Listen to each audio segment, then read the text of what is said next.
All right. Okie dokie. Hey, everyone. Good to see you.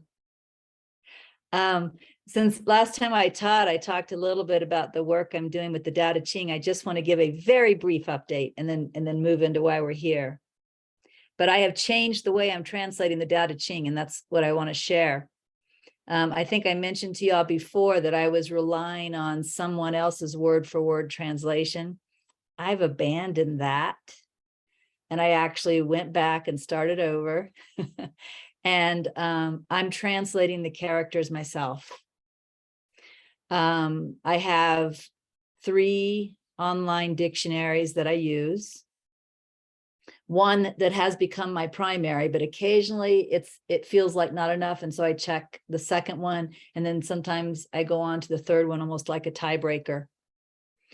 And I'm actually translating the Chinese characters and then working from my own word-for-word translation.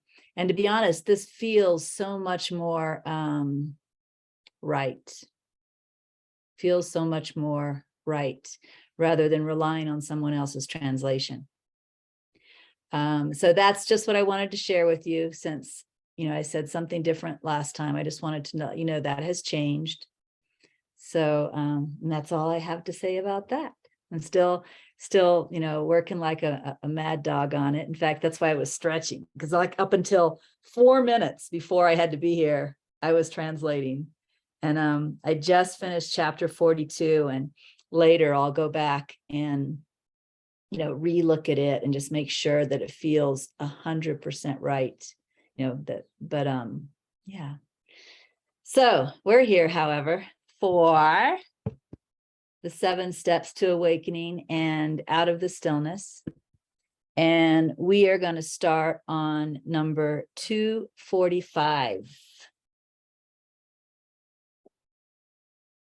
The other night, about a week ago, I think, but I actually had a dream about Chinese characters. Isn't that funny? I don't remember what the dream was about. I just remember seeing all these Chinese characters in my dream. So 245. Renouncing this phenomenal world, which seems to, but does not exist, we gain the true self, the awareness shining, all unseen. And when I hear the awareness shining, all unseen, to me, that means lighting up the essence which can't be perceived. I think that, at least I know I used to imagine this. So I imagine other people imagine this too, because I think we're more alike than different. But I used to think that I would wake up and then literally look out at the world and see, essence, whatever that looks like, various shades of light maybe, or something like that. Like I would no longer see trees and mountains and buildings and people. That's not my experience, at least at this point. Who knows? I'll tell you in 10 years if it's different. But at this point, my experience is the eyes see those things, but it's almost like not really the mind, not the thinking mind, but whatever our true intelligence / vision. It's like you want to put those words together and create a new word, like intelligence - vision is something, right? That's what sees essence. So it's both invisible and discernible, right?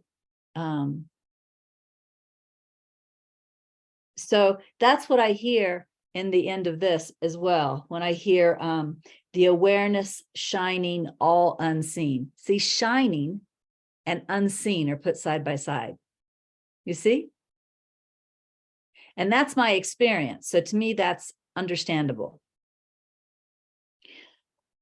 So renouncing this phenomenal world, which seems to, but does not exist, we gain the true self. And this is interesting. It also says, comma, the awareness shining all unseen. So the true self, the essence are the same. All right? The true self, the essence are the same. It's not like the true self sees the essence, like they're two different things. That would be duality. The true self, the essence are the same. Which is why you also hear sentences like, all I see is the self, right? Because they're the same thing. So again, renouncing this phenomenal world, phenomenal meaning many different things, right? Renouncing this phenomenal world, which seems to, but does not exist, we gain the self, the awareness shining all unseen. Now that all really fits in the sentence, right? This is all that there is this unseen essence. And in that, there's no duality. Do you hear that? That's true oneness, right? That's wholeness. That's completeness. There's no two there anymore. So if I go to 245 in Out of the Stillness, to renounce the world, renounce the mind. And this, of course, would mean the defining thinking mind, right? To renounce the world, renounce the mind. Do not be involved in it. Use self-inquiry to reinstate awareness of the watcher as self. And see, I've had some shifts recently, like in the last month or two, where now when I read even what I wrote in Out of the Stillness, which was at one time, not too long ago, you could call it my furthest reach or my most advanced writing, right? My furthest reach. Now I read it and it's not as mature as my present experience. Right? Because of these shifts. It's not as mature. So now I want to say, okay, well, that's not true anymore. But for some of y'all, it's still the best reach, right? So we'll leave it as it is. But I just want you to know that my experience of reading this has changed from even 2 months ago. My mom must have just left because my computer told me the front door has been unlocked, or maybe she just opened the door. It's funny how my computer tells me these things. To renounce the world, renounce the mind. Do not be involved in it.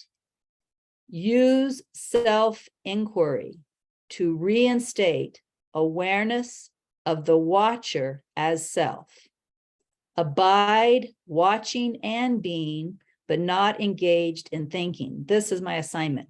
So let me talk about, if I can, why this seems less mature to me now. And then we'll go back and talk about why it was helpful.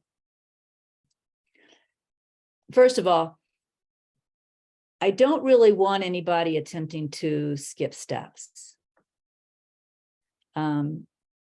Because at least my experience, and I understand that people can have these shifts that just come about, that just happen, that actually take them up many steps. They didn't skip steps. They were moved, right? Moved beyond steps. But I think sometimes when we're trying to do this with the mind, we try to skip steps. Like we try to say, oh, now Regina said that's not mature. Let me try this. And that's not the same thing as a shift. You guys following me? Okay. So if you happen to be flung up to skip steps, that's different. If you're flung up by the miracle, right? The miracle energy. But don't in your mind say, okay, Regina says now that's not mature. I'm not going to do that anymore, when that might be what's best for you. All right. So that's my little warning on what I'm about to share. But at the same time, I don't think it hurts to have your eyes even focused up so that you know that there's something beyond that. Okay. So let me tell you why this sounds immature to me now. And again, this is only in the last couple of months, right? This is, I wouldn't have said this in January. This says, to renounce the world, renounce the mind, do not be involved in it, which I 100% agree with. I don't think that ever becomes immature. That's always mature. All right. To renounce the world, renounce the mind. Do not be involved in it. Use self-inquiry. I agree with that. But here's the part that feels less mature to me. To reinstate awareness of the watcher as self. At one time, watching the watching and realizing I was the watching was as advanced as I could go. That was important. But now, somehow being beyond that and looking back on it, it looks lopsided. Because watching the watching and realizing I'm the watching is all focused here, and it leaves out the all. Is this starting to make any kind of sense at all? So the way I'm going to explain this is we see based on how we identify. So, starting at the bottom of the bucket, which at some point we're all at the bottom of the bucket. Starting at the bottom of the bucket. If I either consciously or unconsciously see myself as a worthless worm, just to pick a term, but I think you guys know what I mean. Even though you may not have used those words yourself, you know what I mean. I am going to look out and I am going to see both that which is good enough, better than, and that which is not good enough, less than. Because in seeing myself as a worthless worm, just realize there has to be a comparison in there. I mean, I'm a worthless worm compared to what? Compared to something, right? In fact, I was talking to my daughter this weekend. She was asking questions about inherent unworthiness, because of course she notices it in herself. And what I told her is, I said, that just comes with seeing yourself as separate. I said, when you believe that you're separate, the mind is naturally comparing all of the time. And it's that comparing that happens, right? Because you're not only separate, you're different. I mean, you're not just separate, you're different than, right? And so the mind is always comparing. And sure, sometimes it finds you, better than, but of course, as we all know, it also finds you less than. And so that's what I refer to as the bottom of the barrel, that whole mechanism. So if that's what's still going on with me, that's also how I see the world. And this is how almost everybody sees, bottom of the barrel.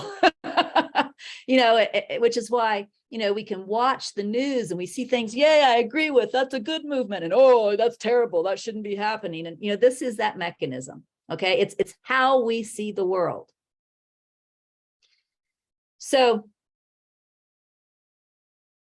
that also clearly comes from the mind, because the mind is the one that's defining and separating. Awareness doesn't define and separate. It simply doesn't. And any of y'all who've spent any time watching awareness, that's true. So that's the mind. That's identifying with the mind, and it's how we see the world. So the next step up from that would be, instead of seeing myself as the mind, seeing myself as the neutrality of awareness, the non-judging, non-defining being. And so that's what we reach for. We reach for genuinely seeing ourselves as that non-defining, non-separating, non-comparing, non-judging being, which is pure awareness. But when we really shift into that, when it really clicks, what automatically then happens is that's how we see everything. Because however you identify is what you see. You see, whatever you identify with here is what you see there. So I guess somewhere in the last couple of months, this clicking happened to where,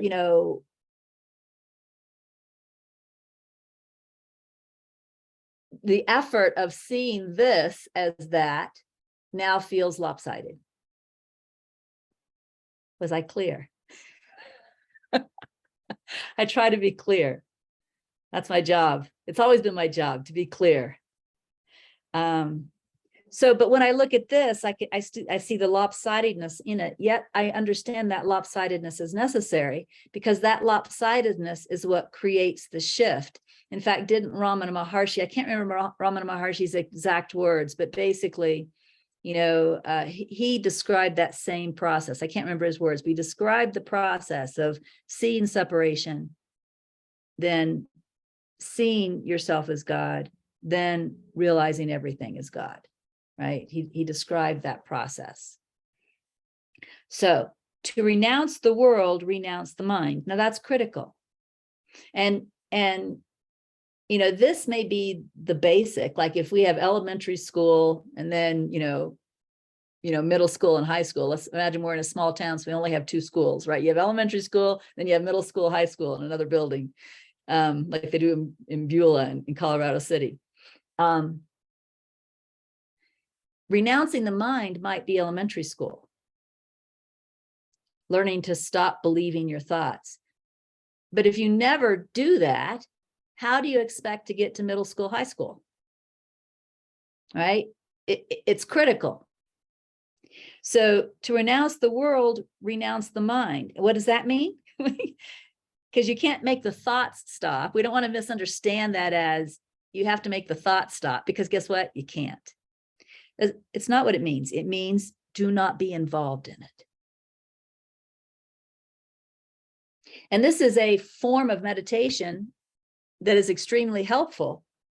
In 500 days, it's called the do nothing meditation for those of you who are taking 500 days, but it has different names. But this is a form of meditation which is really helpful, which is learning to be and allow the mind to do without you engaging with the mind, right? You're focused on the being, you're just being. The mind goes right on, but your attention isn't zeroed in on, you aren't focused on, you aren't believing, you're just letting it do while you be. That's really important because that's how we want to be in the world, right? And the easiest place to practice it, and then you go out and live it, right? You practice it in the meditation. You get used to allowing the mind to do while you be. And then, as you know, anything you practice, you become more and more skilled, right? Do you guys agree? Anything you practice, you become more and more skilled.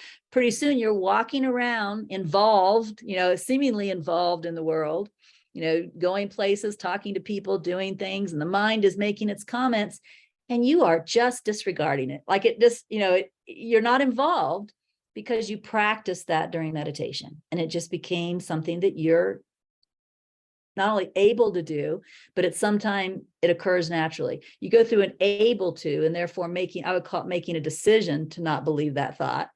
But then at some point, the believing just isn't happening anymore. It's like whatever the believing mechanism was, it's like it gets broken.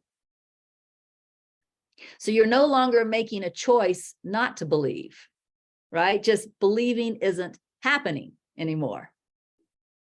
But you do seem to go through this phase of choosing not to believe, right?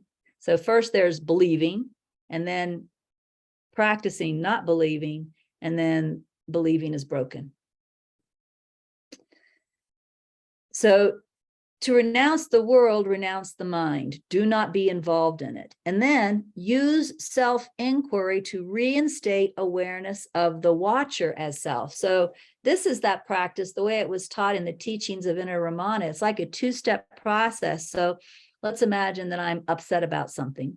There's something here, I'm involved in it, right? I'm feeling the emotions, because you wouldn't feel the emotions if you weren't believing it. The emotions don't just happen. They come from the believing, right? So I'm feeling perturbed, therefore I'm believing something. So I notice this. And the way Inner Ramana taught me to do it was first to say, basically, what's thinking that shouldn't be that way? What's thinking that shouldn't be that way? And I notice, oh, that's the mind. That's thought. Right? So now I'm disengaging from being involved. And then I ask, what am I? And I notice that I am the awareness that is not only aware of this, but this is happening within my non-involved presence. And by practicing this over and over again, this two-step process, first disengaging from the thought, and then noticing that I am the awareness. What's going on as we do this over and over again is inside at a subconscious level. This is the hard part. You can't actually make these decisions at the conscious or mental level. Inside at a subconscious level, that whatever it is that identifies with the mind is becoming less. The example that Inner Ramana used was, it's like there's this rope in there. And every time you do that, there's a razor blade that scrapes against that rope, right? Well, if you keep scraping that rope with a razor blade, with this two-step process, eventually that rope breaks. It snaps. And then there's no more identification with the mind, which means the identification is purely with the essence, which means then you see everything as essence. You see how that works? So this two-step process, number one, disengage from the mind. And then number two, focus on seeing yourself as the watching. Right? So abide, watching and being, but not engaged in thinking. And notice I wrote, this is my assignment. You see how important that is? Yeah. So that's 245.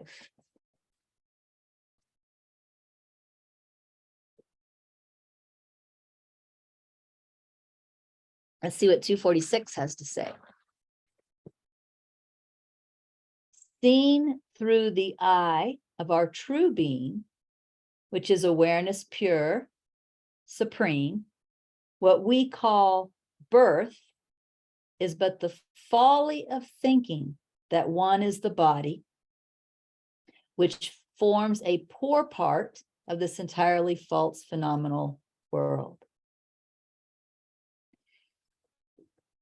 One contemplation that felt critically important for me, and this doesn't mean the contemplation would do the same thing for you, because in some ways we're all different, like we're all the same, but somehow our paths are different too, right? So you always have to find your own way, follow your own inner self.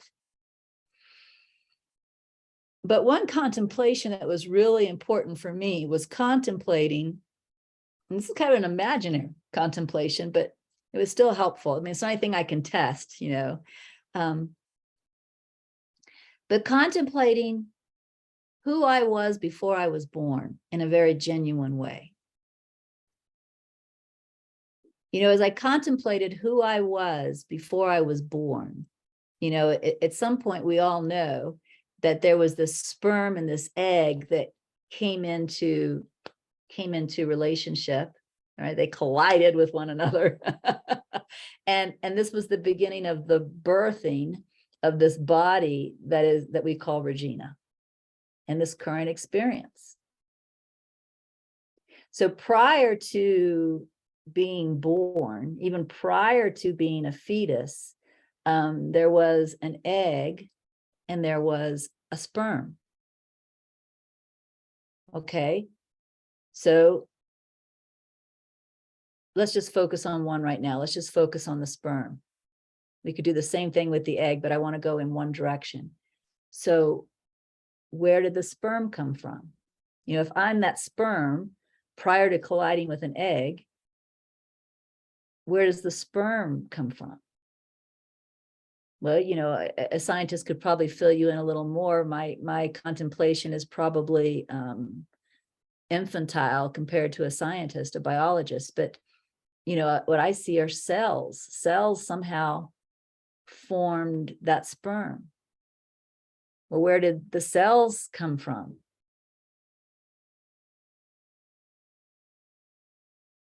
Well, other cells, as far as I know, but where did the initial cells come from? And well, the only thing that I can really go to is somehow there's nutrition that's entering a body, and it's allowing the body to generate cells. Well, where did the nutrition come from? Well, it came from, let's just go with plants. We could say plants and animals, but it came from plants.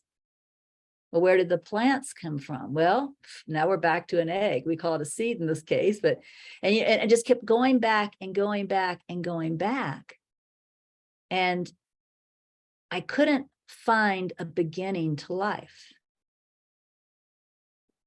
I couldn't find a beginning to me. If I define me as merely this form that we're sitting here looking at right now, even I can see it in Zoom. If I imagine myself as purely this form, what I came to is I'm being stupid. Because at some point, I was a much sexier 18-year-old form. At some point, I was a much more wiggly 4-year-old form. At some point, I was a much more helpless infant baby form. At some point, I was a fetus. At some point, I was sperm. See how it keeps going back? It's like it's such a limited, ignorant, not even thinking, non-looking way if I describe myself as this, because even in my memory, I haven't always been this.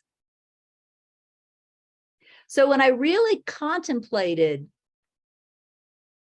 who am I? Just looking physically, we're not talking about awareness here. We're talking manifest, right? I couldn't find a beginning to me. I could find a change of form, but I couldn't find a beginning. Likewise, there isn't a death, right? And this was something I've shared with y'all before. I think that my dad pointed out to me, as far as I know, before I was even on the spiritual path. It was a long time ago. We were hiking together. And I asked him something, because my dad has never really had religious beliefs or spiritual beliefs or anything. So I was just curious, what the heck do you believe, Dad?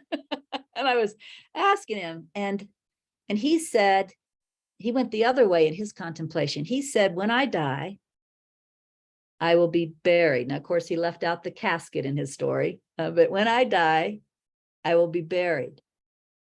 My body will disintegrate into whatever it disintegrates into, which will enrich the soil. Plants will grow from that enriched soil. Birds and animals will come along and feast off of that, or insects will feast off of that. Then birds will feast off of the insects. Then larger animals will feast off the birds. And he said, I'll never die. See, that's taking the contemplation in the other way. So whether you're going back or you're going forward, if you really look at it, you cannot find a beginning or an end to you unless you're very limited in defining yourself. And that I've just proven is an absolute lie, because I haven't even always been this form. My mom used to have to carry me because I couldn't walk. Right? I mean, it's just not looking to define ourselves as this. The forms always change. And the life we can't find a beginning to or an end to. So again, that type of contemplation was very helpful to me. So back to 246. Seen through the eye of our true being, which is awareness, pure, supreme, what we call birth is but the folly of thinking that one is the body, which I just proved how silly that is, which forms a poor part of this entirely false phenomenal world. So let's see what I wrote in out of the stillness. And again, remember, this is me talking to me in 2012. So I just want to put the context here, right? Attachment to the world is strong. That's me talking to me. So that's where I was. Attachment to the world is strong. Attachment to the world has led to this illusory birth and this illusory lifetime. If there are times when letting go of ego seems to be an impossible task, do not be disheartened. Remember that attachment is strong. Be gentle with yourself as you continue to practice without pause. So another way of reading this would be attachment to the belief that I am this person is strong. Attachment to the belief that I'm separate from everyone else is strong. Attachment to the belief that I'm different from everyone else is strong. And as some of you have discovered, even attachment to the belief that I am ultimately a worthless worm is strong, right?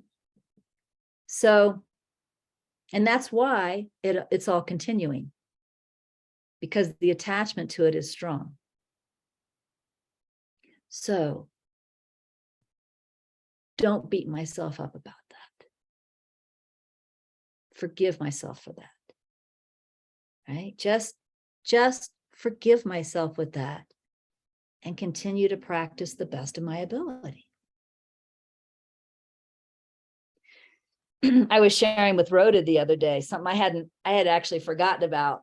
But when it came out with her, I thought, oh, it's nice to remember that. I'm glad that came out while we were talking. Way back in North Carolina, when I used to journal with what I called Holy Spirit every day, one thing it used to coach me on frequently was always to keep my eyes focused up on what we might call the upward spiral instead of down, the downward spiral. And this was something I could feel. And I think if I talk y'all through it, you'll be able to feel it too. So for example, Regina's been teaching about this I am bad belief as long as I've known her.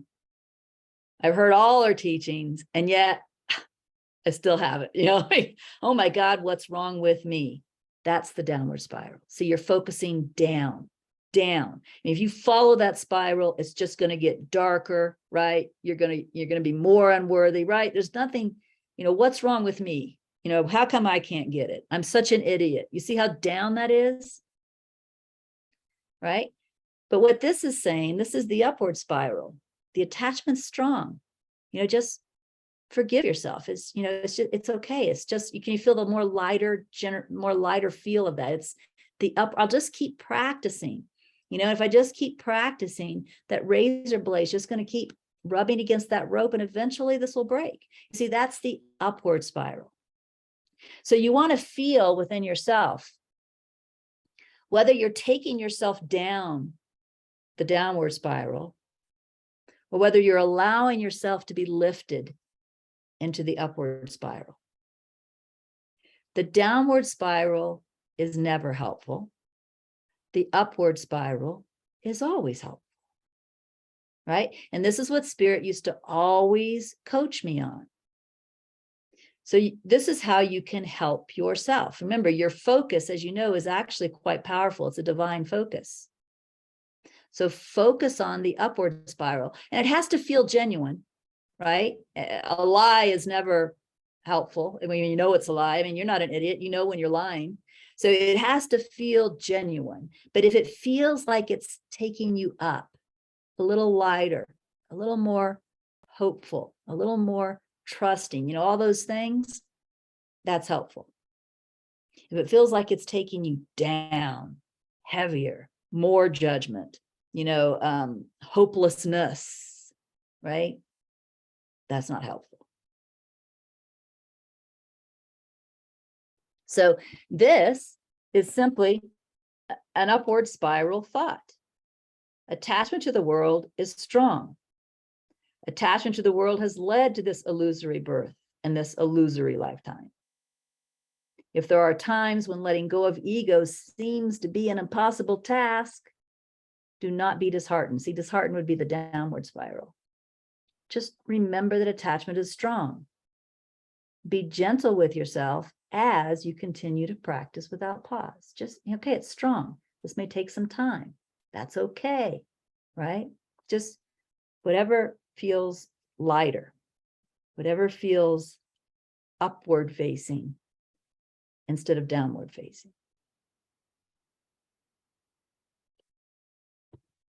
So good. I'm glad we had, that was just last week when I had that conversation with Rhoda. So I'm glad there was an opportunity to bring it up today. Because that was really, really helpful to me. You know, I'm sure there were a number of things that were really helpful to me that I don't recall. You know, that if I can recall them, if they do come up from time to time and I am able to pass them on, they can help you too. But it's also in NTI. You know, NTI, what's the word NTI uses? Chastise yourself. You know, NTI points out that it's never helpful to chastise yourself, right? And yet how many people chastise themselves for this failure and that failure and slipping again and screwed up again and not, you know, see, that's the downward spiral. If you know it's never helpful, you hear that word never? It's never helpful to chastise yourself, and you adopt that as a truth, which do any of you guys think that it's not true? Or can you all see that it's probably true? It's never helpful to chastise yourself, right? So if you adopt that as a truth, then why not put that into practice right now? So that's it. I'm going to give up chastising myself. This doesn't mean I'm going to be perfect, whatever the heck that means, but I'm not going to chastise myself anymore because there's no value in that. It is in no way helping me, and it most likely is hurting me, holding me back, right? So I know this is true. I can see that for myself. So I'm giving it up right now. Right? That helps you. That's upward spiral instead of downward spiral. One example. So let's move on to 251.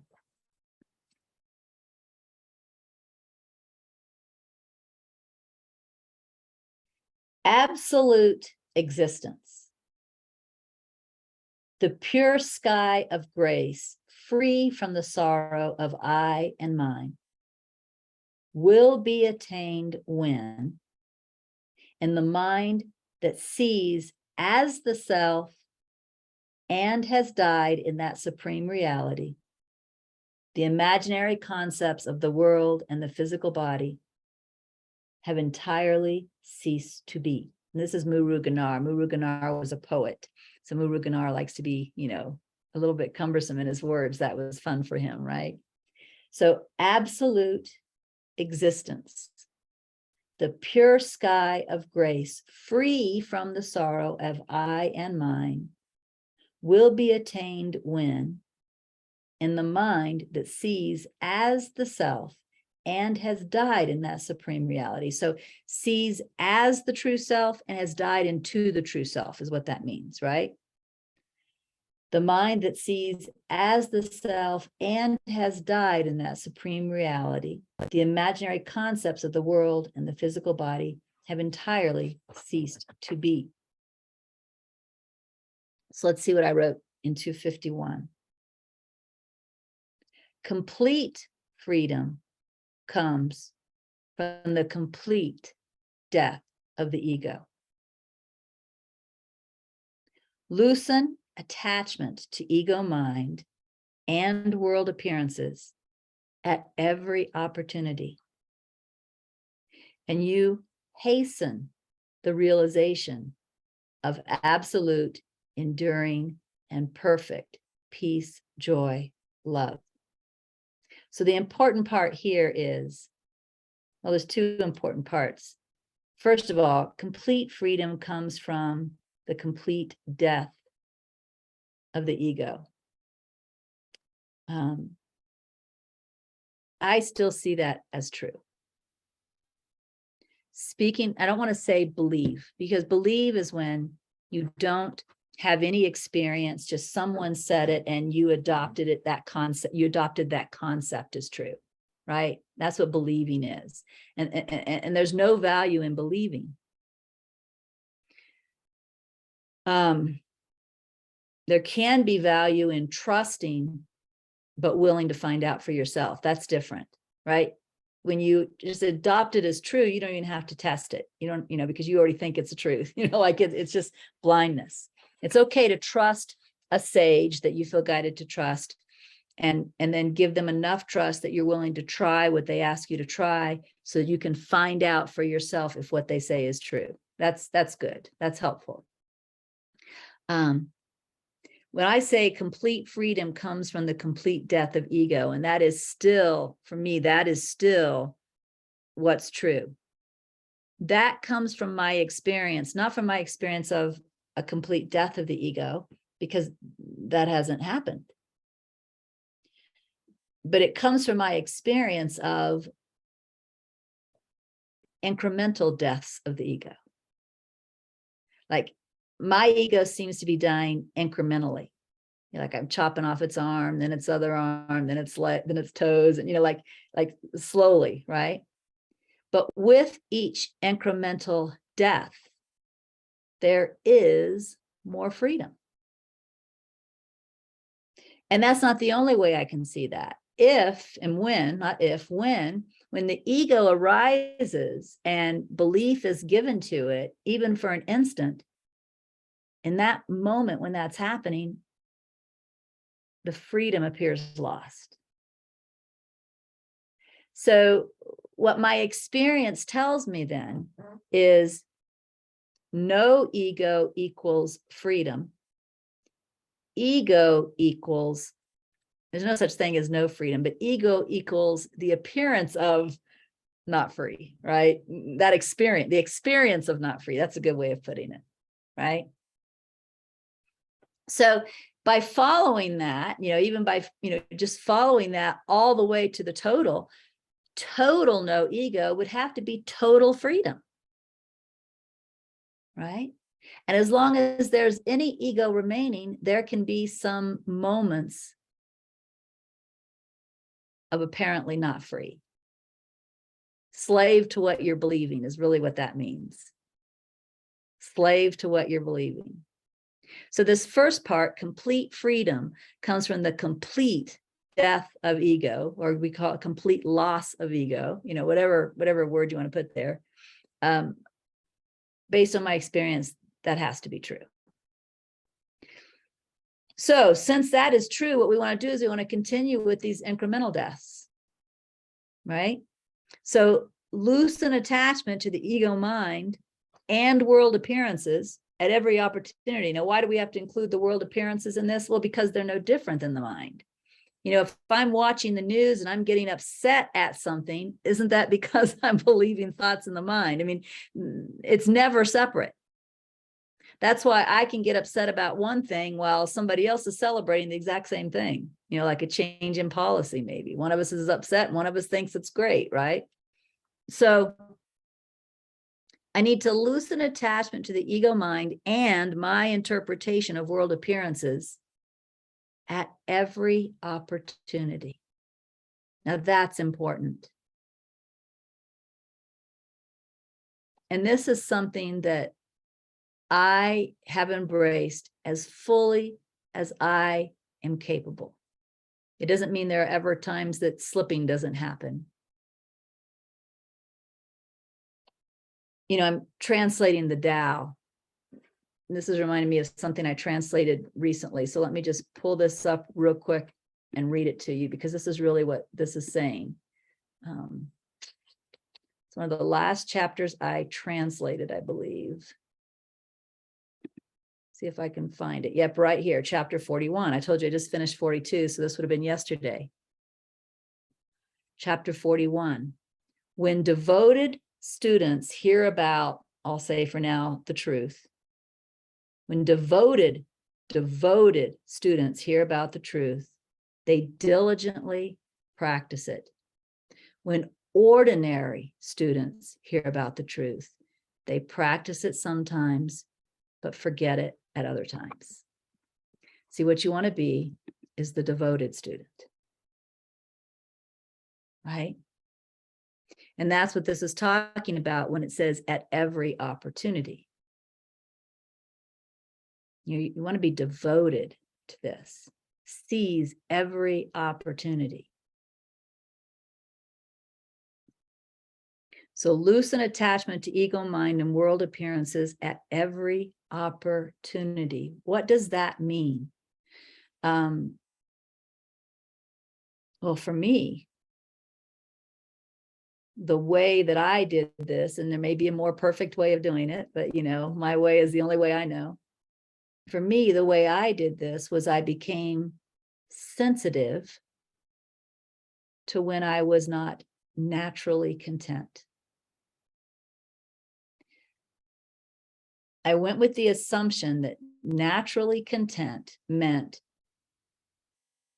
judgment wasn't happening, being was happening. And later I actually learned that sometimes that was wrong. So I'll get to that in a moment.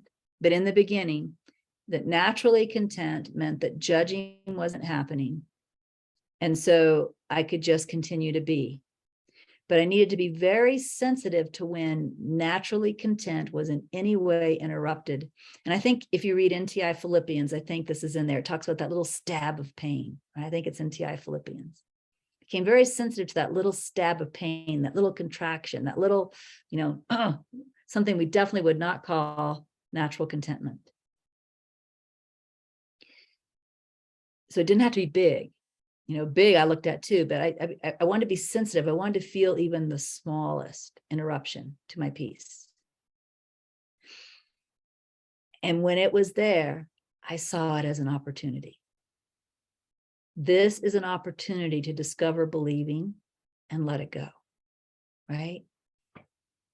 Again, if we talk about the downward spiral, I think what a lot of people do, we'll call them the ordinary students, like was in the Tao. What the ordinary students do is they judge themselves for failing. Like I was going along, I've been at peace, I've been happy for a couple weeks now, and then he said that, and I got pissed, and I screwed up again, right? You see, that's the downward spiral. The upward spiral is, here's another opportunity to become freer. Here's another opportunity to help the ego to incrementally die. If I can find out what I'm believing, if I can discover why I'm upset, I can let go of that believing and be a little freer than I was before.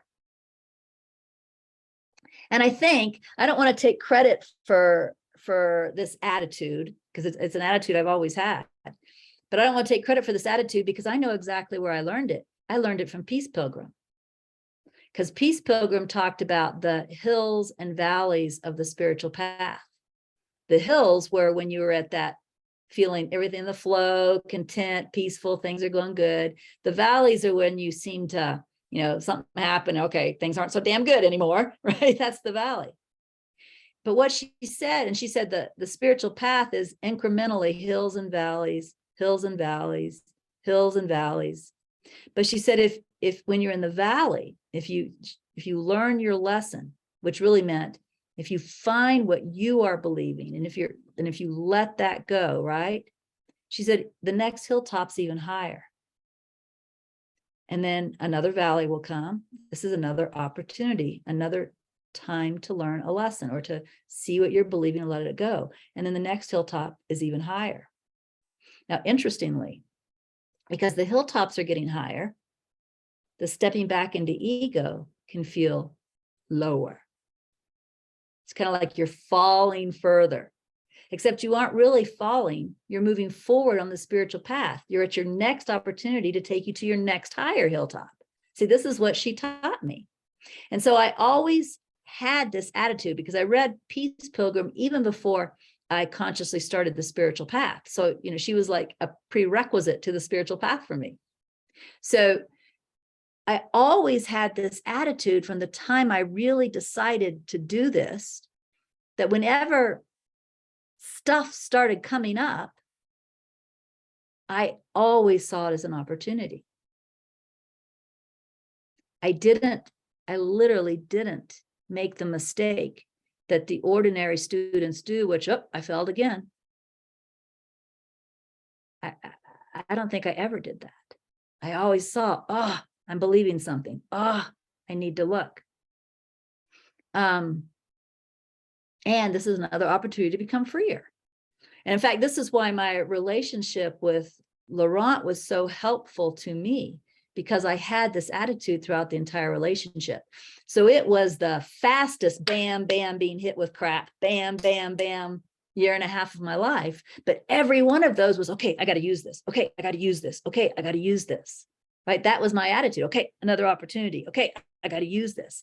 And as a result, in that year and a half, you know, the term I use is that I advanced 1,000 years. It's a symbol, but it tells you what it felt like. But if I had been using all of that crap to blame him and, oh my God, I get all, oh my gosh, I got to get out of this relationship, and oh, you know, he this and he this and he this, I could have made zero progress in the same year and a half. I saw it all as my opportunity. This is what I recommend for you. See it all as your opportunity. Become the devoted student instead of the ordinary student. And there isn't anyone here that isn't capable of that. In my experience, again, I can only speak from my experience, so forgive me for that limit.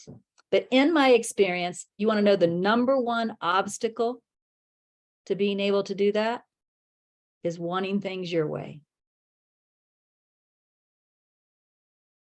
That's the number one obstacle. Self-will. Because self-will and ego are the same thing. So when you want anything your way, you won't see it as an opportunity. You'll see it as something that needs to be controlled, fixed, changed. If I had wanted a relationship to be my way, I would have probably kicked Laurent out in the first 3 weeks. I didn't want it to be my way. I wanted to awaken. Those are two different goals.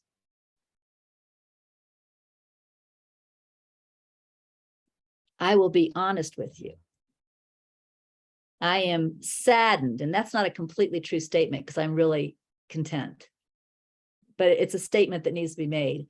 I am saddened whenever I notice one of my friends from the spiritual path choosing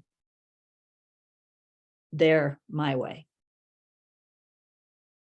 Every time. I mean, I allow it to happen. Those of you who know me, you've never once heard me tell you, tell you that you're making a mistake.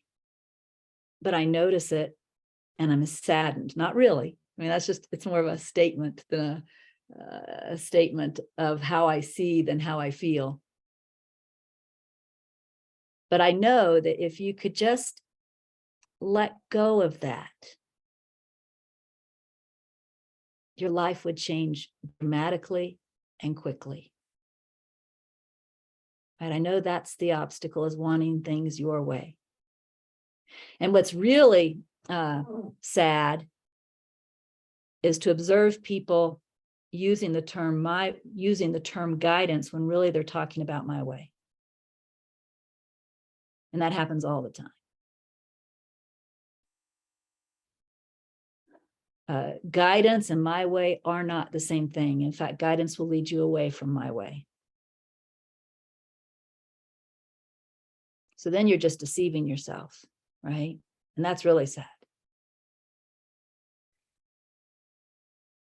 And I'll keep right on letting you do it, and I'll keep right on being content. Don't expect me to come in and walk your spiritual path for you, or tell you that you're doing it wrong, or ever do anything but love you and allow you. Okay? It's yours. But when I'm teaching, I get to share these things. When you're here in La Vida with me and I'm walking around, I'm not going to do this to you, right? You're free and I love you and I allow you and you're perfect and I would never want to change a thing about you. But when I'm teaching, I get to be more general.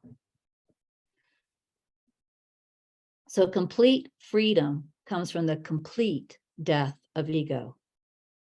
Loosen attachment to ego mind and world appearances at every opportunity, and you hasten the realization of absolute, enduring, and perfect peace, joy, love.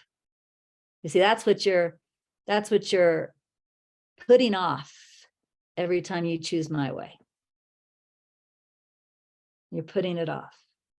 And it's an understandable mistake because the ego's lying to you. The ego is telling you that when you get my way, you'll be happy, right? That's what it's saying. When actually my way is the obstacle to happiness. So the ego is a liar. Getting your way will not make you happy. It will only keep you from knowing what happiness really is. Yeah.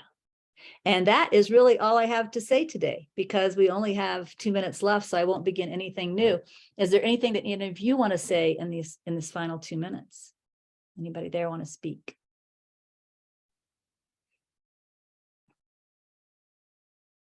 Yeah, my way is the obstacle to happiness, Yolanda writes. Yeah. And you don't have to believe me, observe. Observe the next time. I'm going to pick on Yolanda because Yolanda was brave enough to type. Observe the next time, Yolanda, that you and Glenn get in a fight.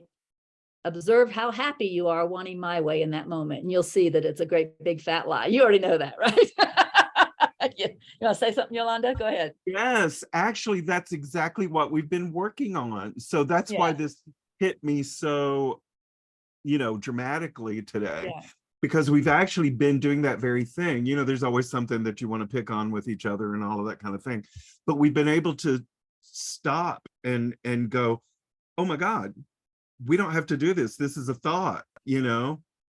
Yeah. And it's usually me. I want everything my way. You know what I mean? Well, I'm sure if Glenn was here, Glenn would say it's usually me, because it's probably true.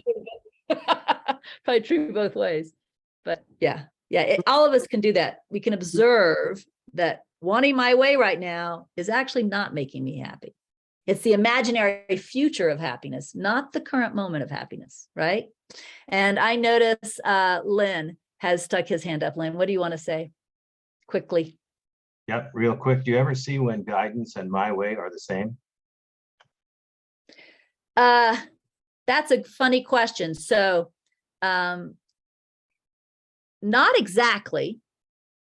When guidance and my way are the same is when I'm not actively wanting my way and guidance comes in and surprises me with it. Oh.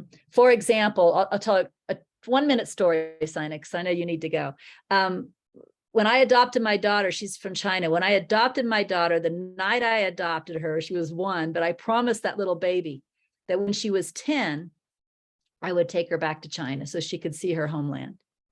But by the time she was 10, I had, left my job. At that time, there was no income coming in. I was living off of my savings, and a trip to China for 2 is like $10,000. And so I said, when she turned 10, I was like, I know I promised her that I would take her, but there's just no way I can do that. I'm going to let that go. That's just something I have to let go. And I did. I let it go completely. And I never said a word to anybody about this. Nobody even knew about the promise or that I let it go. That very night, my phone rang, and my dad, who had never given me a gift of any size in my entire lifetime, he doesn't give me birthday gifts, Christmas gifts, nothing. My dad called that night and said, hey, it just occurred to me that, Jasmine's a little older now. It might be nice if she got to go back to China. Bev and I are willing to pay for it. Would you like to go? Amazing. So yes, I got my way, but I had nothing to do with it. Does that make sense? Absolutely. You're not pushy. You didn't push it. Yeah, exactly. So that answers your question, I hope. Absolutely. All right. Thank you, y'all. Bye.